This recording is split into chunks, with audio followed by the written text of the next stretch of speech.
You're live now. All right. Good morning to Unity of Springfield, Adult Education and World Religions. A new thought. My name is John Braucher, and I'm going to talk today on A New Earth, Awakening Your Life Purpose. This was a book written by Eckhart Tolle. It was a German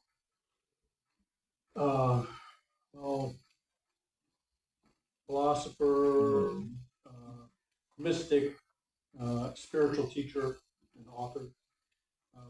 I first read this book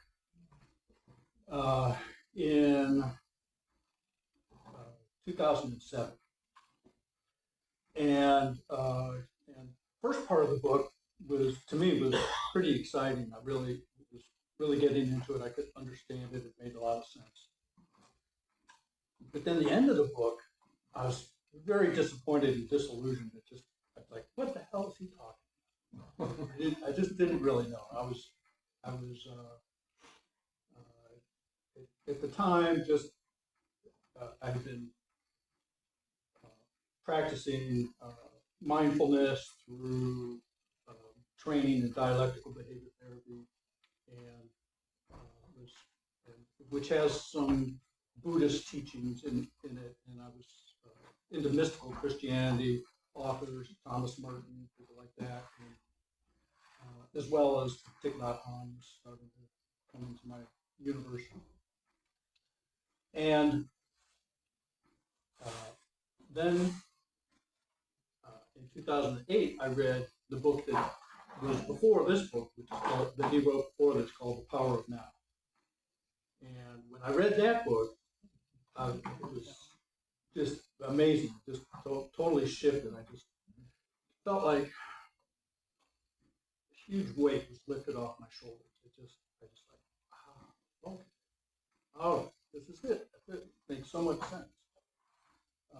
And the magic of being present in this present moment and being able to spend more time there than not.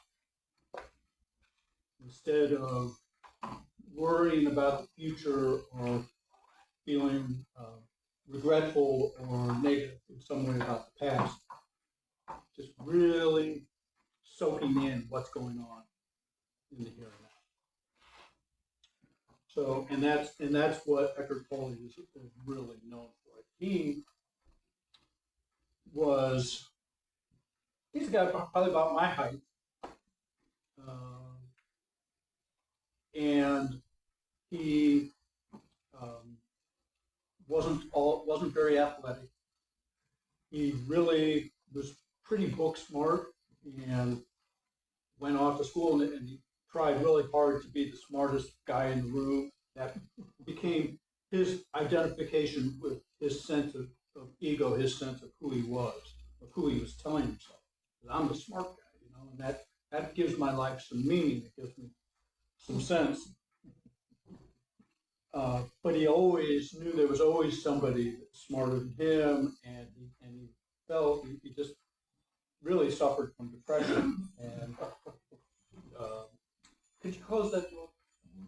And had just struggled. And he was at one time, to the point that where it was pretty serious depression. He was thinking of ending his life, things like that. And until one day, he was in the depth of a depression. It just hit him that if he just was in this current moment, if he just could deal with what was going on right now, it would be all right. He would be able to get by. If he could just accept what is going on now, it would be a little bit better. And it was cataclysmic for him. It just all opened up, and he got in touch with that formless part. So what I'm going to do, and I'm partially coming off the structure of this book, But the first part, I'm going to talk about some of the key concepts that he posits in his book, and which kind of tells about his philosophy of mysticism and his philosophy of life, and of our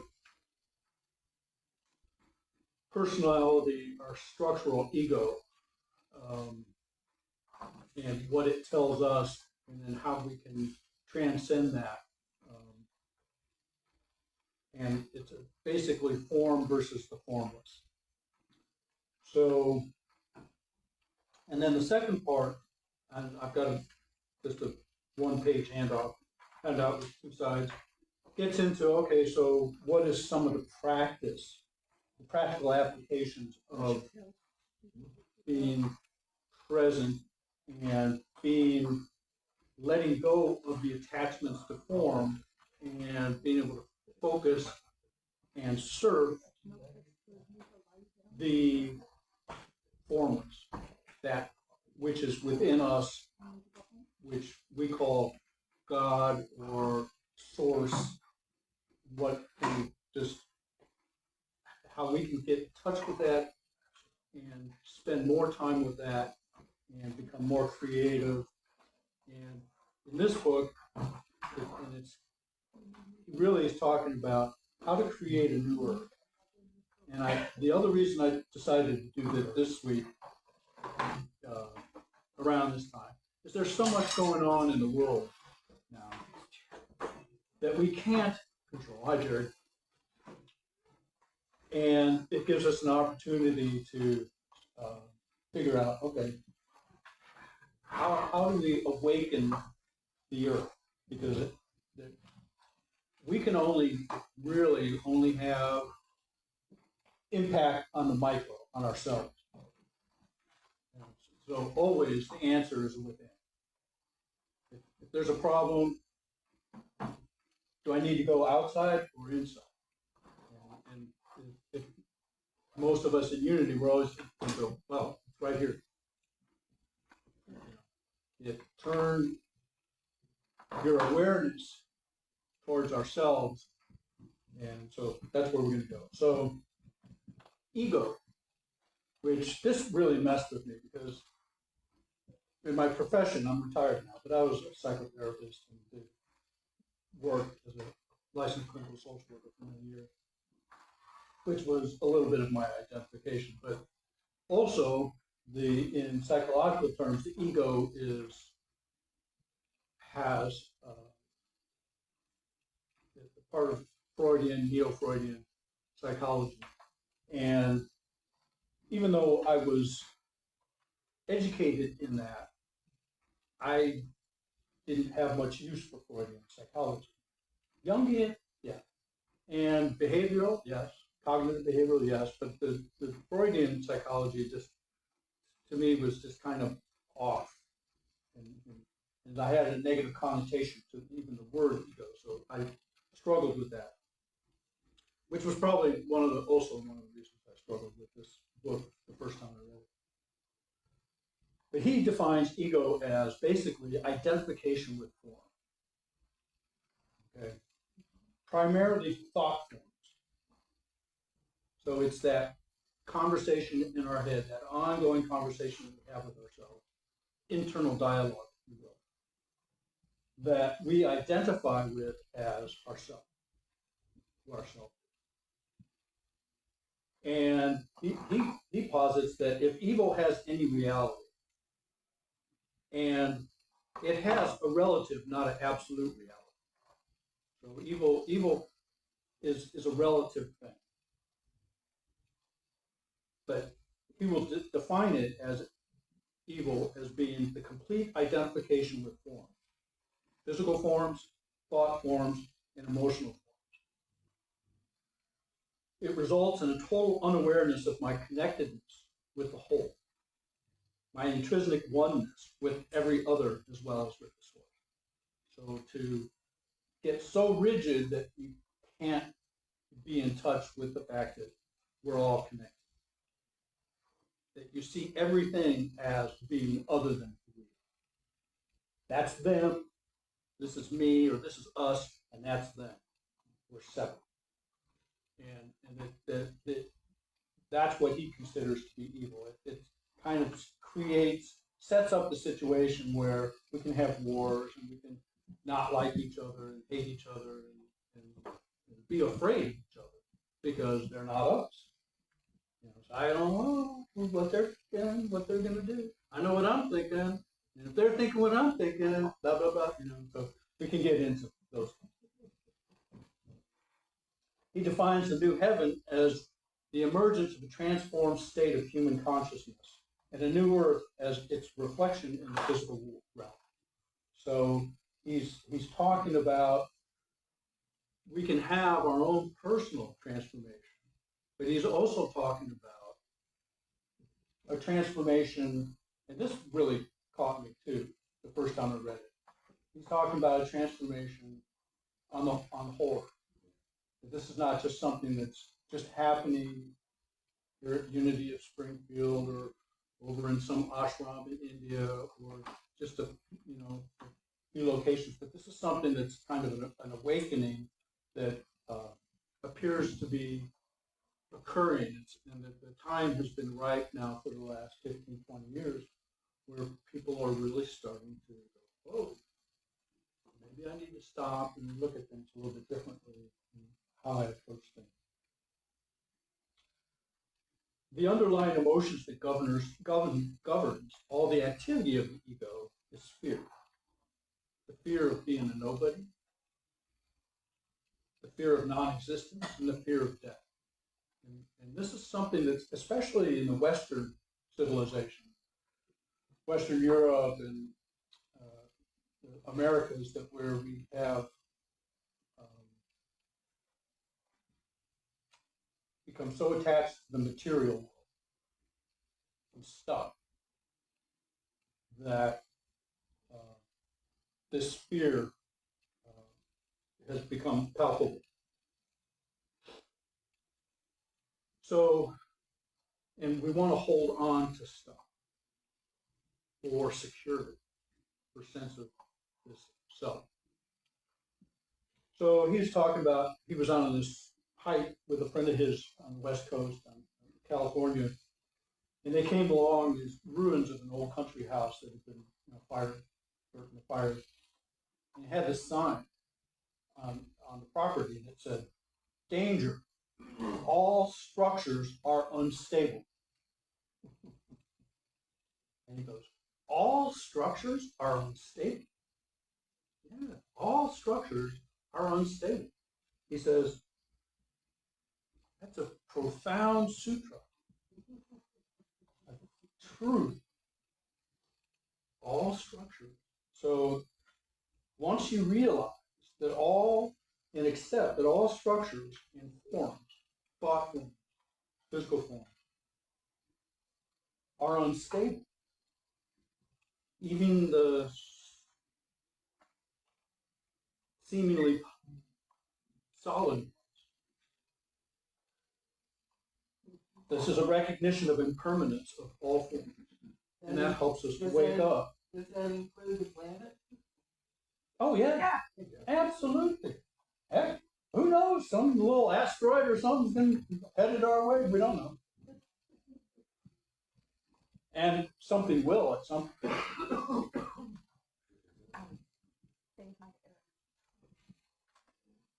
So, and what it does, it awakens our awareness of the formless inside of ourselves. Okay. And that's what Jesus called eternal life.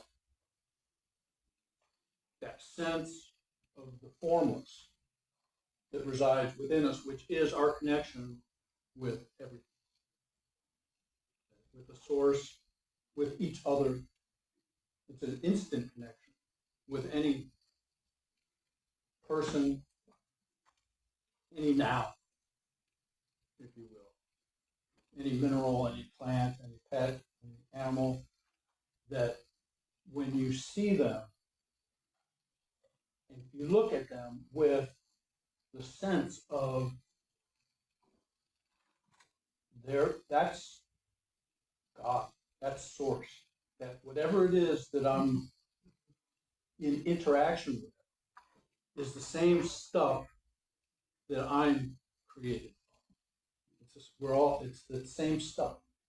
And when we see them as being more similar to us than not, it changes our perspective. It changes our relationship. It changes the vibrations and stuff that go between us. So then he gets into another concept of roles. So the ego forgets that the source of all the energy is within you.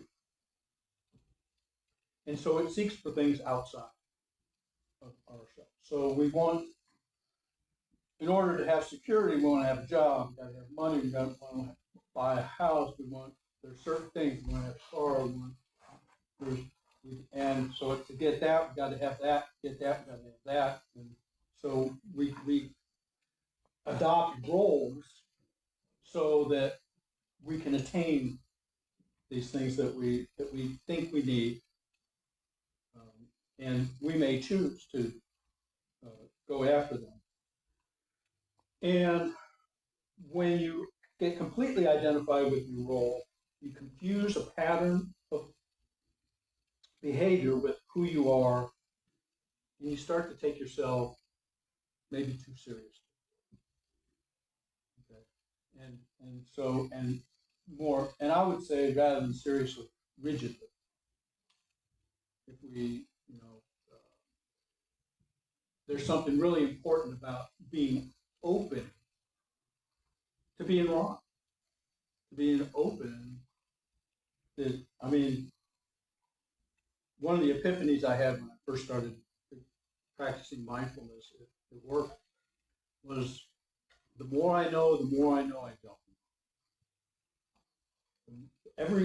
Every time I have an epiphany or I figure something out that I hadn't known before, and I realize how much is still unknown to me. And learning to be comfortable with that it's okay. And in fact, it's free to realize that it's still in flux, it's still changing, there's still something else to learn. I mean, it doesn't have to be solid, because that's an illusion anyway.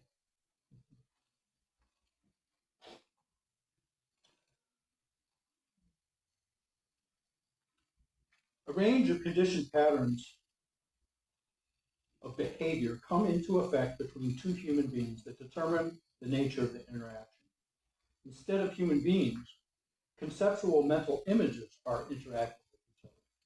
So when we get too much into the roles, it's the roles that are interacting instead of actual human. And it really reduces the level of intimacy in our interaction when we're really taking on roles or identifying so closely with those roles that we're not seeing the possibilities of who that other person is and who we might be as situations evolve. So the more people are, he says, the more identified people are with their respective roles, the more inauthentic the relationships become. But then he goes on to a whole thing about happiness. And he states that if you try to attain happiness, you'll never find it, because it's already there. So if you think it's not there, if you think it's outside somewhere, you'll never get it. However, he does say freedom from unhappiness is attainable.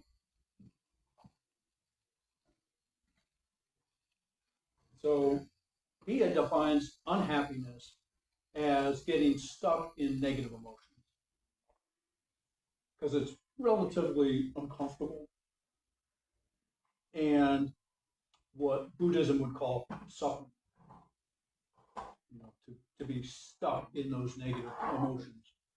So he says, happiness is elusive, but freedom is from unhappiness is attainable now by facing what is. Rather than making up stories about it.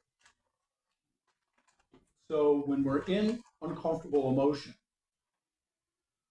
one of our knee-jerk responses, things that we do almost without necessarily thinking about it, and that's what the ego does, is to tell a story about this uncomfortable emotion,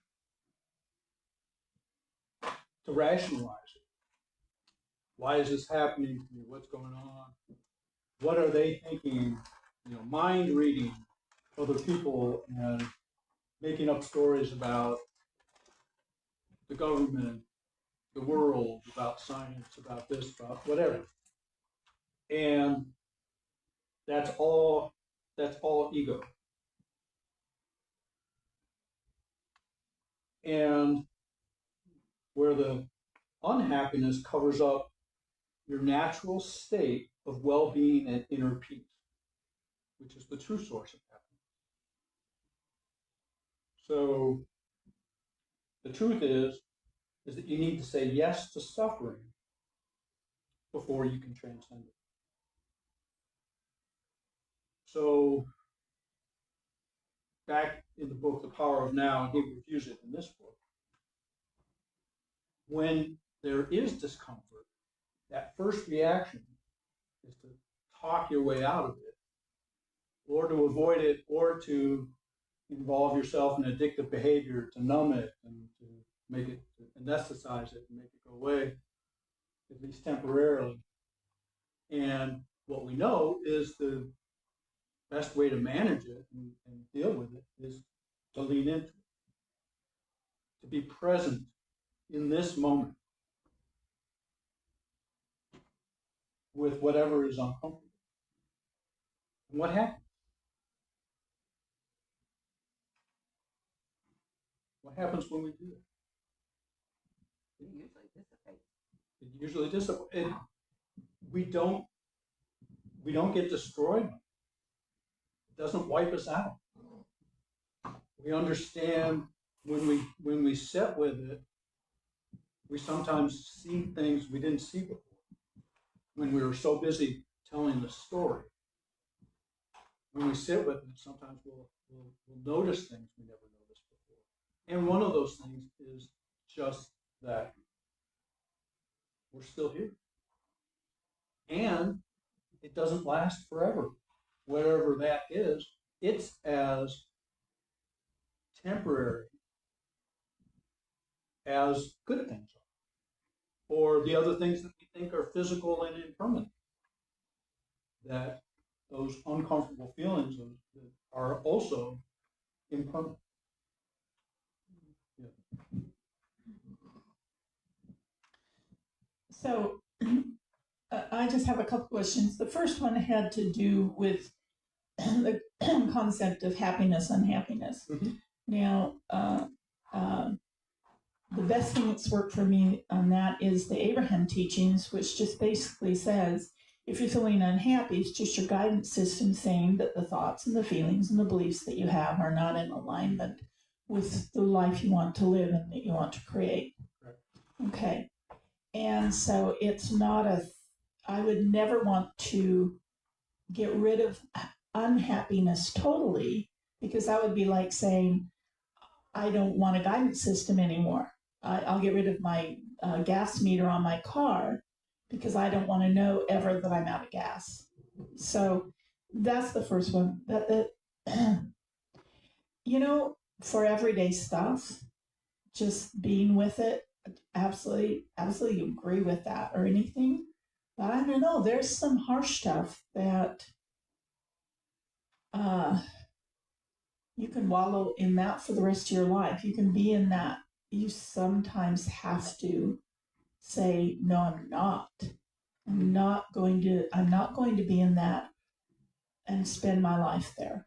So I'm kind of trying to understand that in relationship to what you said. Well, actually, that's kind of what is, as this evolves, what it is. It's the whole thing of impermanence, that you don't want to get stuck in it. That the negative emotions are not the same as unhappiness, but being stuck in the negative emotions is what creates unhappiness. So the negative emotions, like you say, are part of that guidance system and are a part of our physical self responding to our environment. Okay. So that's going to occur. The issue is, do we use it as a guidance system, or do we wallow in it? You know, that's the, you know, one of the choices that we'll come to.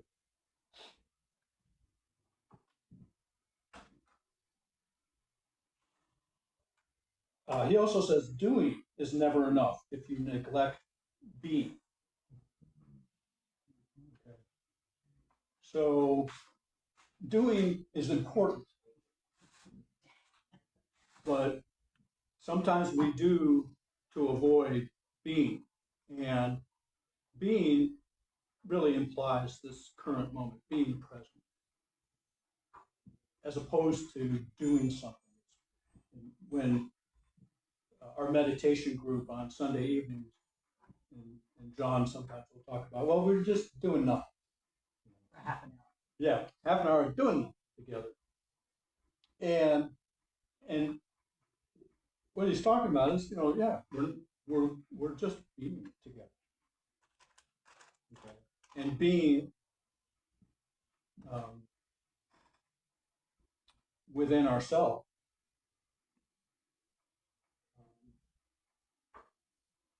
As opposed to acting out.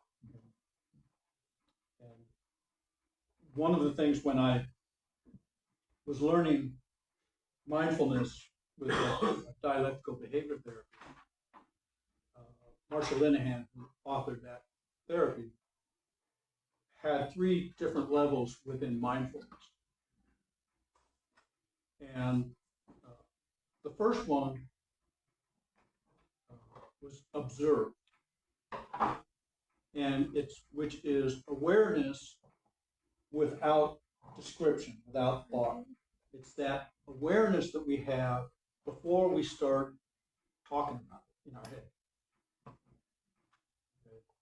Okay. And it's a special part of mindfulness, and sometimes is one that just comes and goes fleetingly. And sometimes it's what we experience between thoughts, or during a breath, or at certain times. But it takes a lot of skill and practice at times to settle into it. The second is called describe, where non-judgmentally are describing what's going on about what's going on. And non-judgment is a very important part of that, what makes it a mindful activity versus just straight ego. And then the third is participate. You lost me on that. Okay, so there's describe as a form of mindfulness is a non-judgmental description of an observation. Okay. And then participate is like being in the zone. Like you're riding a bicycle or a motorcycle and you're trying not to be a road pizza. So you're just totally in the zone. And you're just, you know, you're not thinking about finances, you're not thinking about relationships, you're just totally all your thoughts and everything is focused, your whole being is focused on just a singular activity. Walking meditations could be that. Art creative expression often people experience as being in that zone, and it indicates contact with that formless part of ourselves.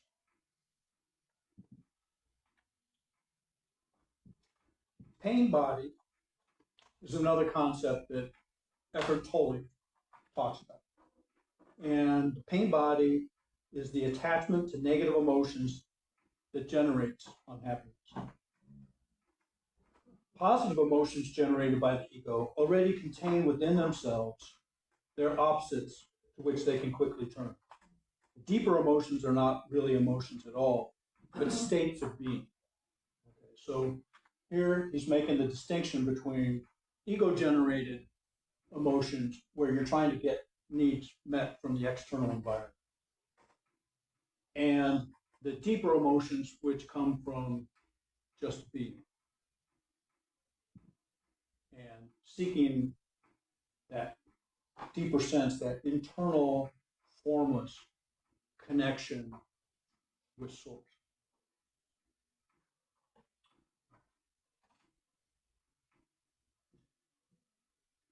States of being can be obscured, but they have no opposite. They emanate from within you as love, joy, and peace, and they're aspects of your true nature. So we can get distracted. What he's saying is you can get distracted from our just of being. So we can become temporarily unaware of being, of our true nature. It's still there. It's still emanating from us. Yeah. Just as someone who never shuts down to nothingness, always doing more than one thing at a time, always listening to more internal conversations than one at a time. However, we can get lost in that idea if we have an idea that I need to quiet myself and separate myself from this world in order to find myself. Then it's always going to be conditional because I need to do something out here to get there. And I guarantee you that you can be doing anything and be there. Absolutely. And that's wonderful. That's wonderful. For instance, walking meditation is a physical activity. And you know, if you don't want to walk off the ledge, you have to be present in this physical reality. Or don't walk by ledges. Yes, but then, but still, I mean, you have to plan things out. And yet, you can also experience that being. And in fact, when we get to the practical parts of that, it's the living life, living a new earth is about being in more or less constant contact with that being while also interacting with the outside world. Yes. Didn't he also say that the mind and body are not who I am either? I can't, when I walk through this world with this body, it is also a creation of the Creator. Mm-hmm. And so, in a sense, when I separate myself from the knowledge of this body, I can also be part of all that is. And it's like, I kind of, you know, it's one thing. Everything is one thing. So I have to be grateful for this table, this chair, where I go to the bathroom at, because everything, the floor I walk on, everything requires gratitude, because there is no thing except the one thing. And all of it is derived from the one thing. And at least this has really been, now I see everyone as one thing. Mm-hmm. And that's the beautiful part of I don't have to become something anymore. I already am. Right. See. Yeah. And sometimes that is a practical way of getting back into touch with that part of ourselves. So he talks a little bit about abundance. The fact is that whatever you think that the world is withholding from you, you are withholding from the world. And you are withholding it because you think you are small and that you have not that much to give. So, anyways, that's all I'll say on it. He talks, he has a whole chapter. Some other concepts: knowing yourself is being yourself, and being yourself is ceasing to identify with content.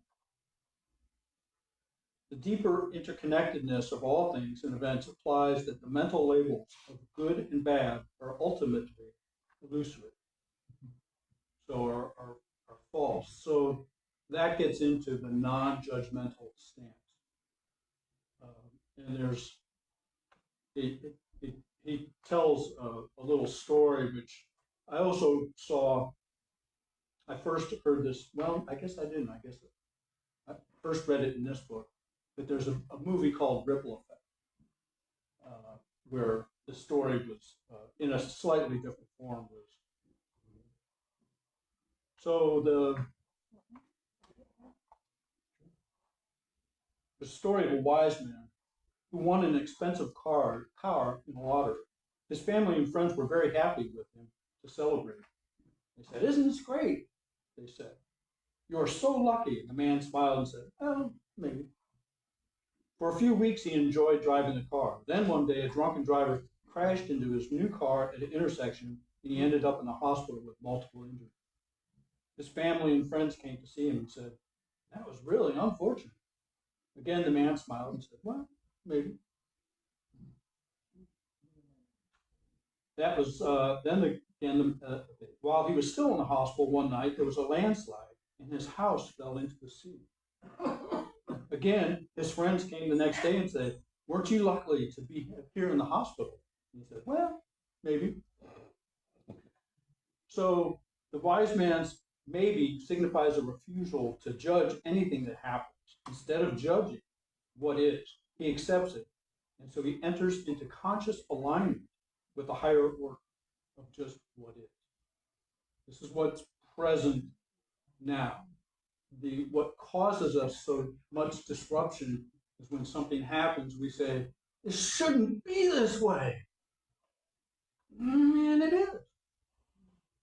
And we create this friction when we say, "No, it shouldn't be this. That's not, this should, well," and the way to transcend it, the way to get beyond it is to accept what is in this moment, and to be present with it, regardless of whether it's comfortable or not comfortable.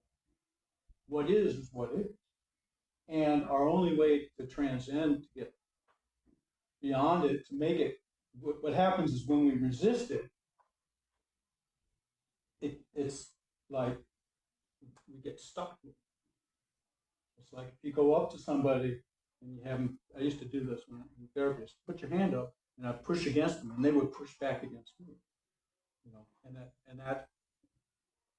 That's what happens. When we try to push something away, it just comes back with equal or more force right into our lap. Yes. So I just wondered how he concepts of that we are creating our own reality as we go along, that we're the author of it with vibrational intention. I wondered, does any of that come into play in his work? Only by inference, not directly.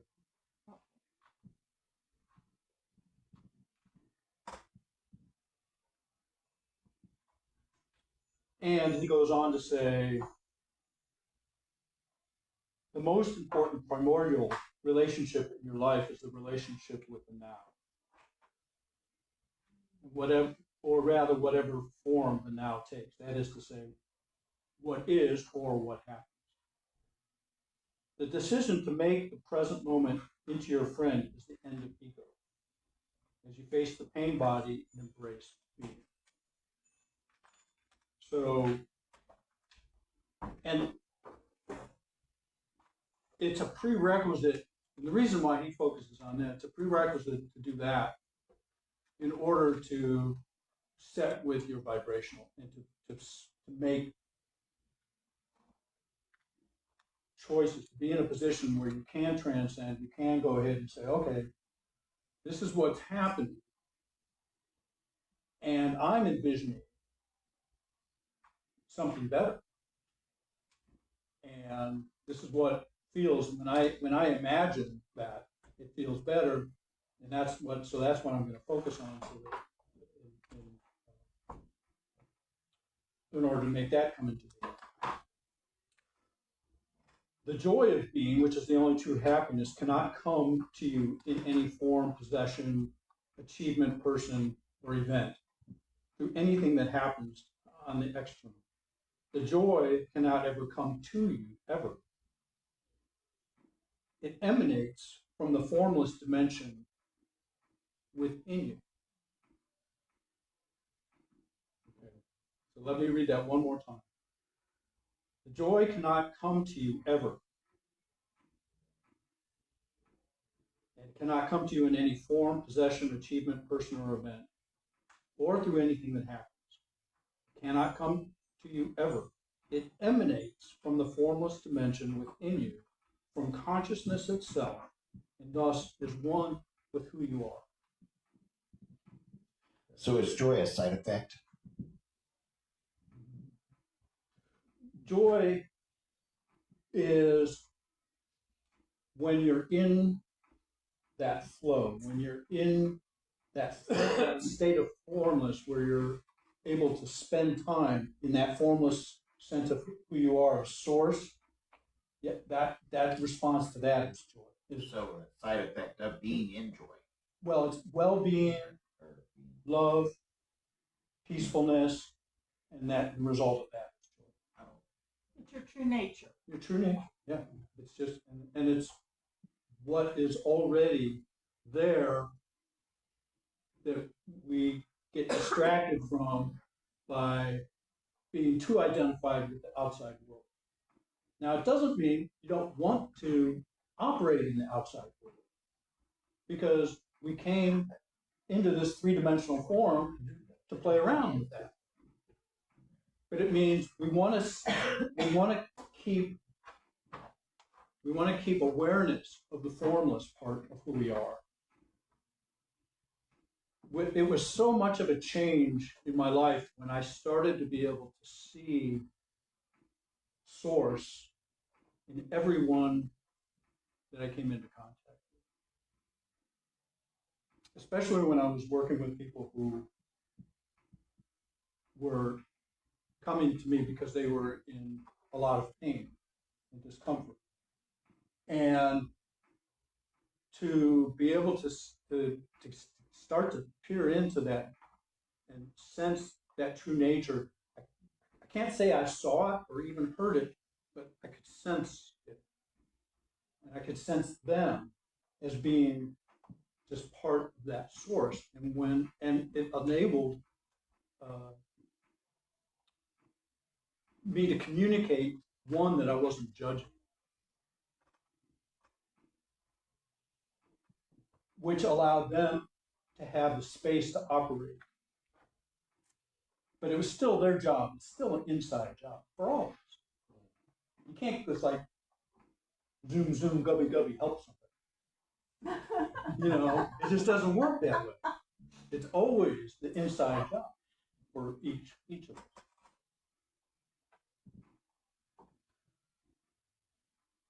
So what you see, hear, feel, touch, or think about is only half of the reality. It is form. In the teaching of Jesus, it is simply called the world. And the other dimension is the kingdom of heaven or eternal life. We could say God if that word had not been so misused. Prefer to call it being, is what he says. Being is prior to existence. Existence is form, content, and what happens. He goes on to say, even belief in God is only a poor substitute for the living reality of God manifesting every moment of your life. Even belief in God is only a poor substitute for the living reality of God manifesting every moment of your life.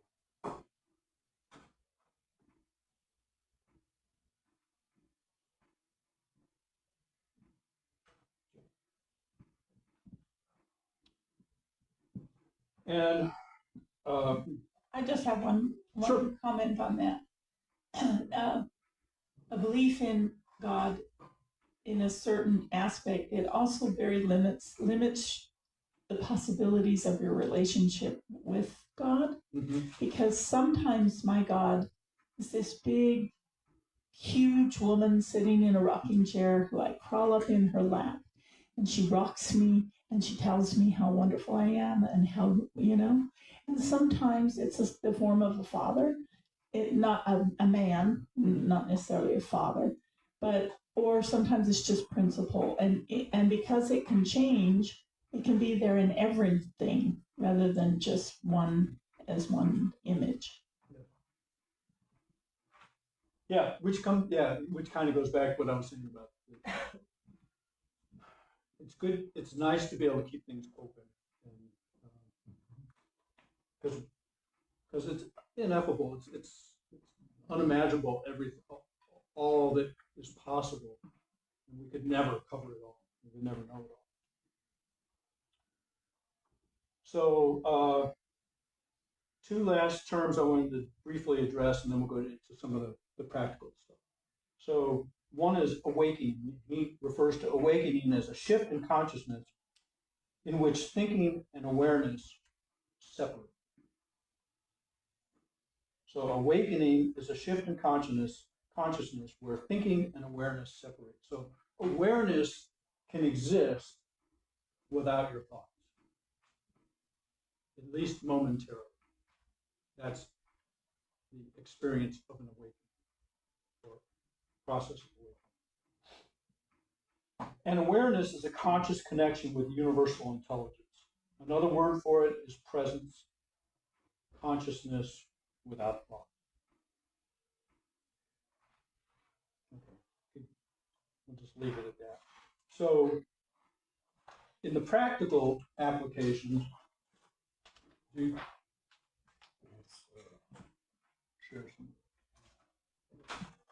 so breathing.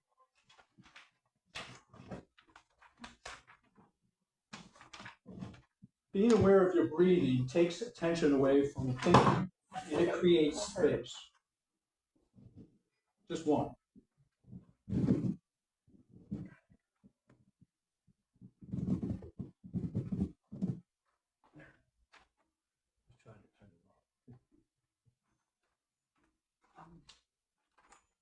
Need another one for Brenda. Being aware of your breathing takes attention away from thinking and creates space. And as I said before, one time when we can experience the space sometimes from thinking is the space between thoughts. And we just notice that space in between each thought and get comfortable with just noticing each space, because they occur actually quite frequently.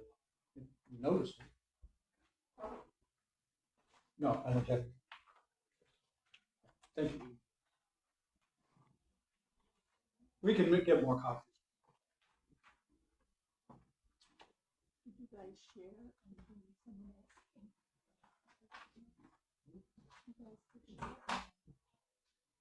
So breathing isn't really something that you do, he says, but something that you witness as it happens. So I really disagreed with him on this point. because Say that again. breathing isn't really something that you do, but something that you witness as it happens. Okay. Now that can be true and yet breathing, one of the magical things I think about breathing and our struggle with the ego and some of the thought forms that we deal with is that thinking and breathing both happen automatically. And they're both subject to you having some control over them. You can choose to breathe in a certain way, and you can choose to think in a certain way. And yet, you can go on to autopilot with both of those. And that's an important thing because you can choose to breathe in a certain way and pair it with a set of thoughts and use it as classical conditioning so that each time you breathe in that way, those thoughts just naturally arise.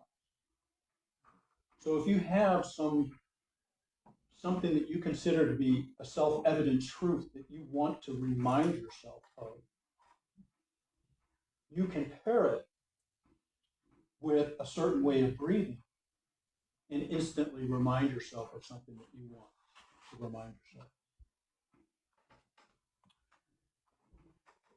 You can also use certain types of breathing consciously to get your vagal nerve to work to cause some relaxation.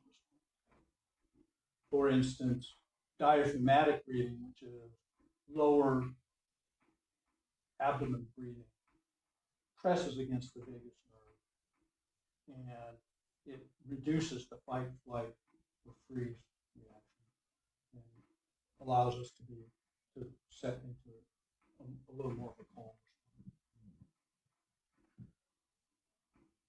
Because breath has no form as such,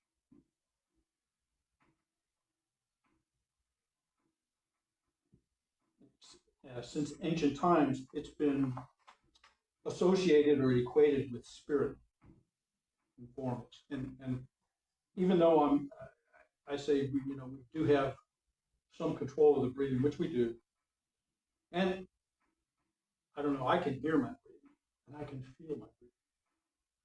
So I wouldn't say that it's particularly formless, but I'm not going to quibble with them on that because I still feel that breathing is something that we've been doing ever since we were born. And then when we leave this third dimensional environment is when we'll no longer breathe. Otherwise, it's this partner in life that we have, this activity and it's also something that there is no other human that just doesn't breathe. It's something that connects us all. Yeah. And the breathing, the German word for breathing, does anybody know what that is? The German word is atmen. And atmen. It's derived from the Sanskrit word atman, meaning the dwelling of divine spirit or God within. And the fact that breath has not very much form is one of the reasons why breath awareness is an extremely effective way of bringing space into your life. Generating consciousness or being aware of that consciousness that's already there. It's not actually generated, but it's allowing us to be aware of it. Being aware of the breath forces you into the present moment. So whenever I try any kind of meditation or am in a tense situation, I was visiting my brother just this past week, and we have a little bit of a contentious relationship, and I love him. but it sometimes it's a struggle, and I found myself just needing to just to breathe, just to focus on my breath, so that I didn't react to the external stuff. I'm guessing your brother thinks all this part of your life is full of shit. Oh yeah, oh yeah. I was at dinner with him, and we had a with my stepbrother, and I was talking about a lot of mystical stuff with my stepbrother, and a couple days later, my brother gave me some shit about it. That's okay. That's all right. I think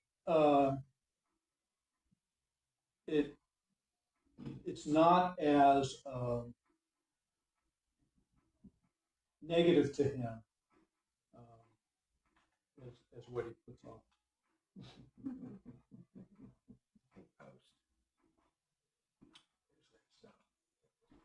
Conscious breathing can slow down the mind, but far from being in a trance or half asleep, you're still fully awake and alert. And so that's a key in being alert to both the inside and outside realities. So the human brain is highly differentiated from through form, through consciousness, enters a dimension. Now, the brain contains 100 billion neurons, approximately. Our galaxy has 100 billion stars. I just thought that's just an interesting. So it's like the galaxy is a macrocosmic brain. Okay, so here's the meat and potatoes of this talk, and that's awakened doing. Awakened doing is the alignment of our outer purpose, what we do, with our inner purpose, which is awakening and staying awake as we go through this world. The current consciousness is what determines the quality. Another way of putting it, in any situation, whatever you do, your state of consciousness is the primary factor. And the situation, what you do, is secondary. And that has to do, that relates to the Abraham of being vibrationally in tune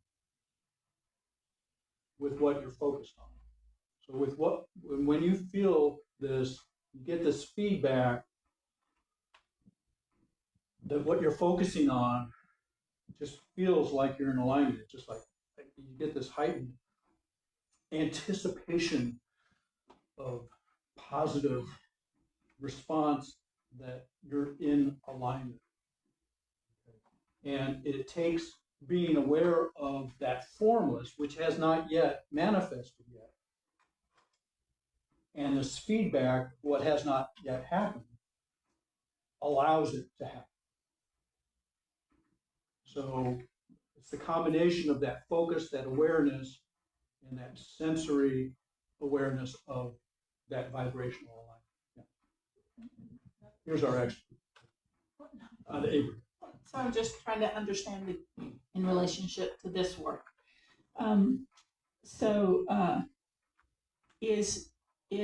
Is his philosophy that we are listening to a higher source that has a plan for us? Or like the Abraham teachers would say, we have intentions for ourselves here, and that our higher self is letting us know whether our focus is in alignment with those intentions, and plus we have intentions from our true nature. So I don't know any of us really intend to be miserable, so I wondered how he looks at that. Well, he doesn't have the same moving parts as Abraham, but it's not contradictory. So he has three kinds of awakened doing.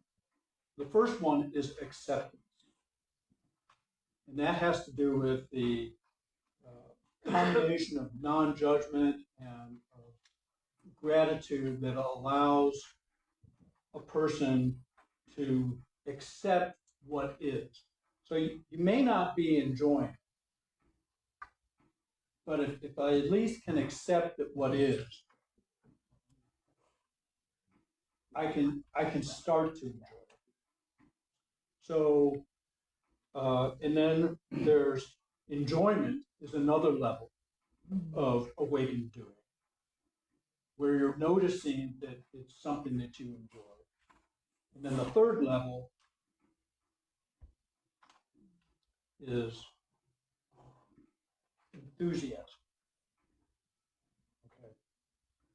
So the spiritual practice is on the back of the page that I handed out to you. It's called Spiritual Practice to Increase Empowerment and Creative Expansion. So this exercise is to make a list of everyday activities that you perform frequently, including activities that you may consider uninteresting, boring, tedious, mildly irritating, or stressful. Don't include anything that you hate or detest. And then with that list, try to engage in this activity and be totally present with the activity. And what you do, sense the alert and alive stillness within you in the background of the activity as you perform this activity. And most often you'll start to find that when you do the activity in that focus, that you start to experience enjoyment of something that otherwise is, kind of boring or not, it's and to be more precise, what you are enjoying is not really the outward action, but the inner dimension of consciousness that flows into action. So what you're practicing is being in the flow while you're doing just basic kinds of things, whether you're sweeping the floor, or doing the laundry, washing the dishes, going on a walk, to go somewhere, driving your car to work, whatever the activity is, you can make it be something more than just the external. And it also gives one practice for being in touch with both the external reality and the internal formless. So that matching up the formless with the form is an important skill to develop so that we can choose more at our own calling if we want to. So he refers to the enjoyment will replace wanting as the motivating power behind people's actions. So that when we're more focused, and this gets a little more into the Abraham concept too, is that when we're motivated more by the enjoyment of being in the zone while we're doing it, there's going to be less conflict, there's going to be more enjoyment, there's going to be more happiness, just it's more peace. And when we're looking at such a high conflict environment that we're looking at in our media and so on and so forth, rather than to get lost in that, we can really, while we're doing relatively mundane activities, really focus on the unformed, the non-formed, than we have access. And finally, the enthusiasm means there's a deep enjoyment in what you're doing. So there's this added element that you do the field or vibrational frequency changes. And at the height of creative activity, fueled by enthusiasm, there's an enormous intensity and energy behind what you do. And sometimes that's something you can't sustain necessarily constantly, 24 hours 7, but it's something that we can fall into and Is that clock right? yeah, we're running a little late. So Announcement. I'll do announcements now. Sorry, folks. I'm not. Me neither. I was enjoying it. All right. So, announcements. Come share in the stillness this evening, every Sunday evening at 6 p.m. during our group meditation. Whether you are new or have been meditating for years, everyone is welcome. The second session of the Unity Real Estate Forum is Tuesday, November 18th at 6 p.m. This group is led by Norma Vincent, who has been in the business for decades. Buying and selling is the topic choice for this month's meeting. That should be pretty interesting. The Unity Drum Circle meets every month on first and third Thursdays at 6:30 p.m. The next session is this Thursday in All Row. There'll be drums available to borrow, or you can bring your own. For our celebration service next Sunday at 11, we're excited to welcome back Marlene Bricker, and she brings a wealth of speaking and teaching experience, mixed with wisdom, mixed with a little humor. Join Don Fredrickson at 9:15 next Sunday for our New Thought adult education class. You can join in person or watch live on the Unity Springfield Facebook page. Speaking of Don, did you know he writes custom poems for all occasions for a love offering to the church? Don will meet with you personally to gather the details and inspiration needed to create a beautiful custom poem written especially for you. Don't miss this unique opportunity to receive a heartfelt keepsake while supporting the church. Everyone is invited to our annual Friendsgiving Thanksgiving potluck on November 27th at 1 p.m. John Russ has agreed to be in charge again this year. Please sign up at the connection table with what dish you will bring to share and indicate if you can come early to help set up or stay after to help clean up. And the Thanksgiving, that's a really nice Friendsgiving, and we sometimes have people that we didn't expect to show up to it. It's always a really interesting experience. If you would like a 2026 Unity Village calendar, please sign up at the connection table before December 1st. Each month contains beautiful pictures, quotes by Charles and Myrtle, and words for inspiration and contemplation. We'll order them on December 1st, so please sign up before then. The suggested love offering is $1. So many of you, many of our neighbors, and so many complete strangers have given money and food to keep our food pantry stocked. All of this generosity is truly a blessing as the number of individuals and families accessing our pantry continues to increase. And we are deeply grateful for your continued support. All right, that's it. And we'll group up in the back.